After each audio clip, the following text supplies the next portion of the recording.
Good afternoon, ladies and gentlemen, and welcome back to another video series about the science, psychology, and philosophy of gratitude. It's your host, Chris Schembra, and we're so honored to have you back. This video series is in partnership with our dear friends at Prezi. They've helped tens of millions of people just like you and me authentically tell meaningful stories, just like in this format. Today, we're talking about our 6 pillars of gratitude and how our 6 pillars will help you practice prosocial, empathetic, and altruistic gratitude. Look, we dedicate our entire lives to gratitude, and we built this video as part of Prezi's month-long November gratitude campaign. Glad to have you along for the ride. Now, today, we're going to be giving part of the history of gratitude and then our simple solutions to help us practice it in a better way. See, here's the fact. Our world is massively lacking in genuine human connection. You know part of my story. Lonely, unfulfilled, disconnected, insecure. I've got suicide, depression, jail, rehab on the resume. And the world is heading that way. Our great Surgeon General once said that 52% of the American workforce reports feeling lonely on a consistent basis. That's equivalent to the reduction of lifespan of smoking 15 cigarettes per day, 7 years off your life. What is the problem that we think our society is facing? Is that we lack gratitude. Not the what are you grateful for? Write that down in a gratitude journal type of gratitude, but no, the type of stuff you do in community to help become a little bit less lonely and a lot more humanly connected. We're going to talk about that today.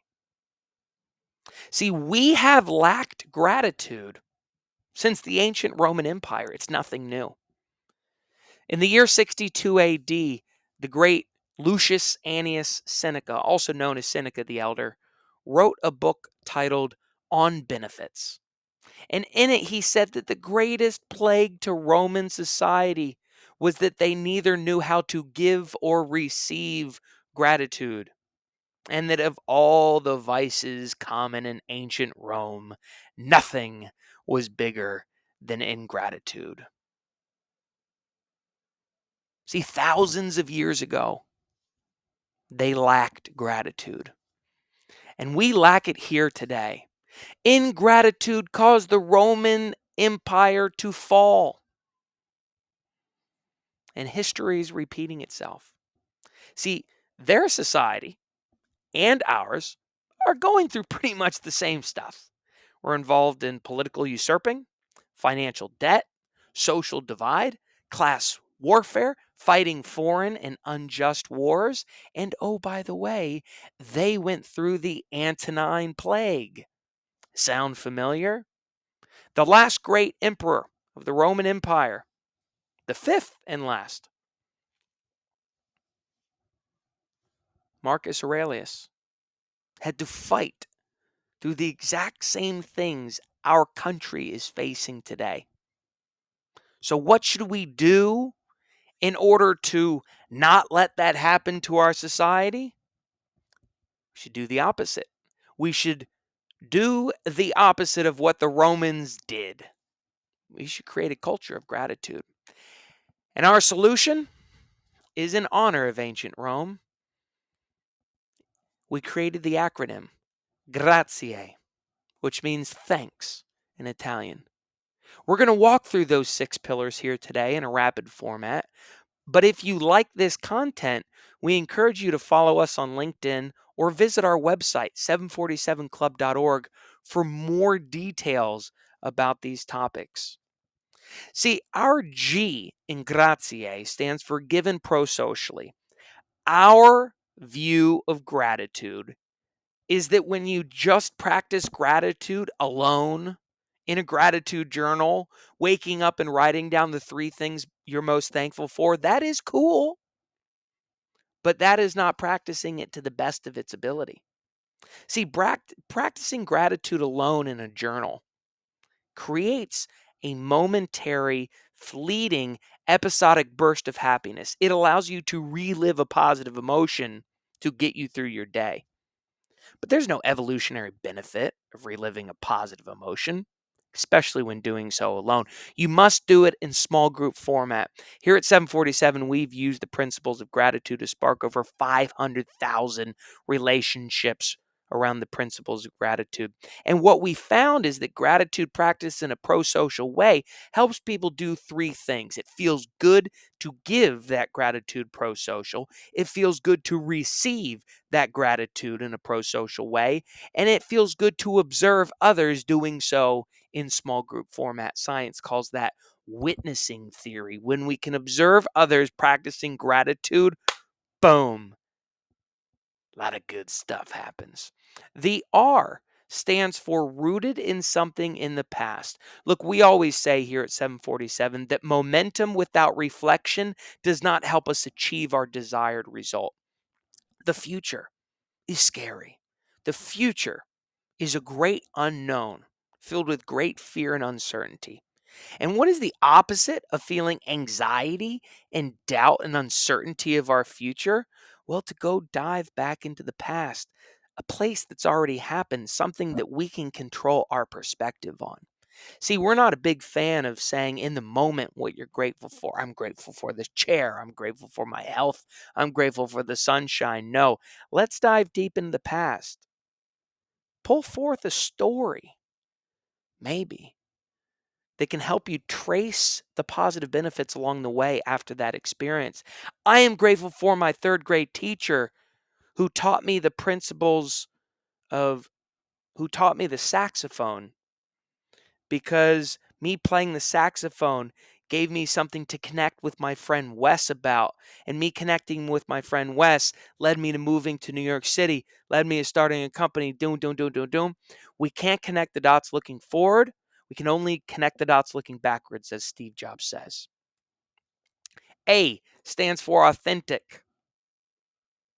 Now, gratitude can be given in a horrific way. When you're in a social relationship with another person, it is likely that you're looking at that relationship as a transaction. If someone does something nice for you, you might feel indebted. You might feel an obligation to repay that benefit. That's transactional. That's social reciprocity. That's not gratitude.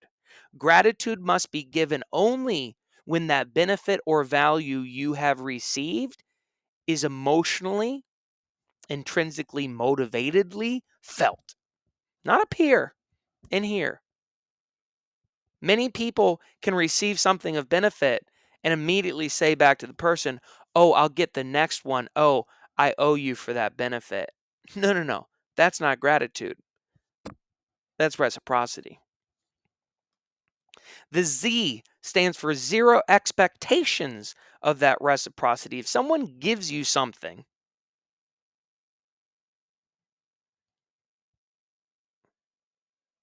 they should not expect anything back. If you give something, you should not expect anything back. We believe that zero expectations leads to an altruistic, giving part of gratitude. See, it feels good to give. In fact, Adam Grant, in his groundbreaking book, Give and Take, proved that the most successful people in the world are givers. So if we can make part of that giving be giving gratitude, we don't want you to expect any of it in return.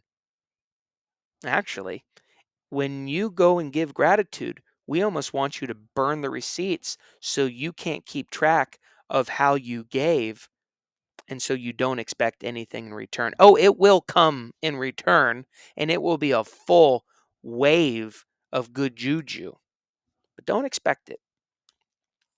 I stands for inquisitive and question asking. Look, we are known at 747 for our signature gratitude question. If you could give credit or thanks to one person in your life that you don't give enough credit or thanks to, who would that be? Who have you never thought to thank? And it empowers people to share a story, to share some gratitude, to listen to some gratitude, to receive some gratitude for the benefits they gave while telling their story. And if you ask that question in small group format, you will see people come alive like they've never been. When you ask these good questions and then the good open-ended follow-up questions after that, you empower people to share their authentic story. They will thank you for that. They will thank you because the greatest present you could give them in the moment is your presence. Asking good questions helps create a safe space for others to be authentic, to be seen, to be heard, and that's what creates belonging. When you can create safe space, when you can actively listen, when you can ask good follow-up questions, you have practiced a very good part of gratitude. And the E stands for egoless and empathetic. There's a simple sentence we rule our company by. Not all gratitude given is gratitude heard. See, if you're going out and practicing gratitude, it's likely that you're giving your version of gratitude in the language that's most convenient for you. Maybe it's most convenient to ask your secretary to send a basket of flowers to a new client. Maybe you think it's most convenient to write a gratitude letter to someone who gave you a $10 million deal. Gratitude given in the language that's most convenient for the giver is lazy and selfish. Gratitude must be given in the language the recipient likes to receive it. That's egoless and empathetic. Now, what languages are we talking about? Well, have you ever read the book The 5 Love Languages by Gary Chapman? Oh, it's so good. And in this book, Gary Chapman finds that people really like to receive gratitude or appreciation or love in one of 5 ways: gifts, quality time, acts of service, physical touch or words of affirmation. So, what if instead of giving gratitude in the lazy and selfish way, what if you went around asking people what the language they like to receive appreciation is? Right? As an example, if you've got someone that you know hates gifts but loves quality time and acts of service, why would you spend $1,000 on a gift for them? They don't need it. They don't want it. They've proved that they hate it. Spend that $1,000 hopping on a jet plane, flying to see them, and volunteering at a local nonprofit together. That's something that they'll remember for a lifetime. See, egoless and empathetic helps us turn what people thought of as gratitude, which is a moment of introspection, into what we think of as gratitude, which is a moment of outrospection. This posture of otherness that it takes to receive the benefits and value from others and either pay it back or pay it forward. That's gratitude. That's a posture of otherness. This egoless and empathetic version of gratitude creates good servant leaders because good leaders pay attention to the needs of others.